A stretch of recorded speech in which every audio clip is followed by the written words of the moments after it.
أعوذ بالله من الشيطان الرجيم. بسم الله الرحمن الرحيم. يا أيها الذين آمنوا قاتلوا الذين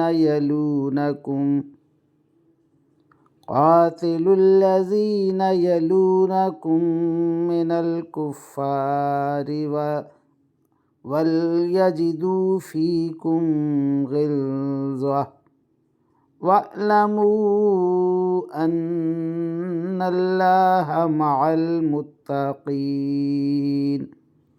آمنت بالله صدق الله مولانا العظيم وصدق رسوله النبي الكريم ونحن على ذلك من الشاهدين والشاكرين والحمد لله رب العالمین۔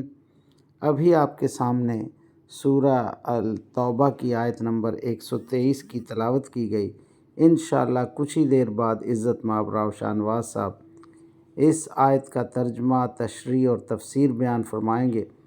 اللہ تعالیٰ سے دعا ہے کہ ہمارا پڑھنا، آپ لوگوں کا سننا اللہ تعالیٰ قبول و منظور فرمائے اور اس پر عمل کی توفیق عطا فرمائے، آمین یا رب العالمین۔ اعوذ باللہ من الشیطان الرجیم، بسم اللہ الرحمن الرحیم۔ ملتان سے شاہنواز تمام دوستوں کو السلام علیکم ورحمۃ اللہ وبرکاتہ۔ دوستان گرامی، آپ کے سامنے سورہ توبہ کی آیت نمبر 123 کی تلاوت کی گئی۔ اب اس آیت کریمہ کی آسان تشریح ترجمہ مفتی تقی عثمانی کا لکھا ہوا اور تفسیر ابن کثیر سے حاضر خدمت ہے۔ اللہ تعالیٰ قرآن پاک میں ارشاد فرما رہا ہے، اے ایمان والو، ان کافروں سے لڑو جو تم سے قریب ہیں، اور ہونا یہ چاہیے کہ وہ تمہارے اندر سختی محسوس کریں، اور یقین رکھو کہ اللہ متقیوں کے ساتھ ہے۔ اب ان آیات کریمہ کی آسان تشریح متنبہ کرنے کا مطلب یہ ہے کہ جو احکام انہوں نے سیکھے ہیں نبی علیہ السلام سے، وہ ان کو بتائیں کہ فلاں کام واجب ہے، فلاں کام ٹھیک ہے، فلاں کام گناہ ہے۔ اس آیت میں پھر اس مضمون کا خلاصہ بیان فرمایا گیا ہے جس میں اس صورت کی ابتدا ہوئی تھی۔ مشرکین سے برات کا جو اعلان کیا گیا تھا، برات کا معنی ہے کہ ان کی خلاصی، اس میں ہر مسلمان کا یہ فرض تھا کہ وہ ان مشرکین سے جنگ کے لیے تیار رہے جو اس اعلان برات پر عمل نہ کریں۔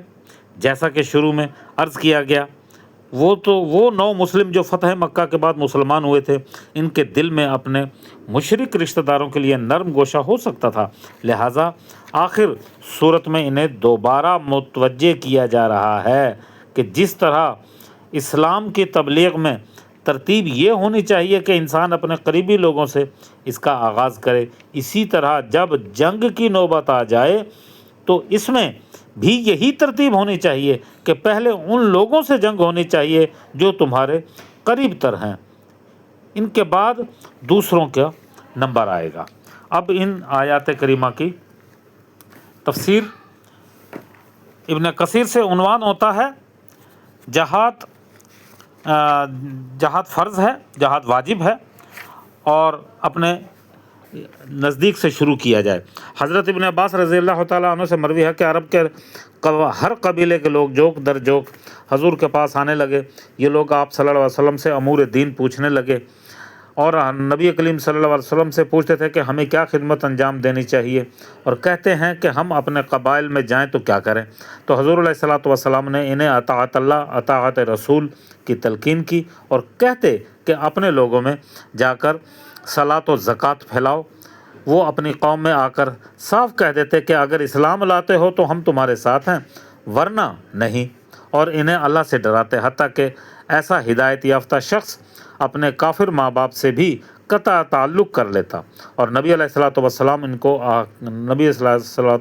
ان کو آگاہ کرتے، اللہ سے ڈرتے رہو، اور وہ لوگ جب اپنے لوگوں میں واپس جائیں تو انہیں دین اسلام کی طرف بلاتے اور نار دوزخ سے ڈراتے، جب جنت کی بشارتیں دیتے۔ اکرمہ رضی اللہ تعالیٰ عنہ کہتے ہیں کہ جب یہ آیت اتری تو منافقین کہنے لگے، اب تو وہ دیہاتی مسلمان ہلاک ہو گئے جو حضور علیہ السلام کے ساتھ جہاد کے لیے نہیں نکلے تھے، پیچھے رہ گئے تھے، حالانکہ وہ لوگ تو اصحاب نبی میں سے ہیں، وہ لوگ بھی تھے، اصحاب نبی میں وہ لوگ بھی تھے جو اپنی قوم کو دین سکھانے کے لیے رہ گئے تھے، اور عدم شرکت جنگ کا سبب یہ مقصد بنا ہوا تھا۔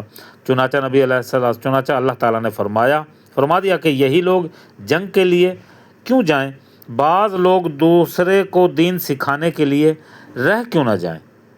اللہ اکبر۔ اس پر یہ آیت نازل ہوئی۔ اللہ تعالیٰ نے مومنوں کو حکم دیا کہ کافروں سے لڑو تو پہلے ان لوگوں سے لڑو جو مرکز اسلام کے قریب تر ہیں۔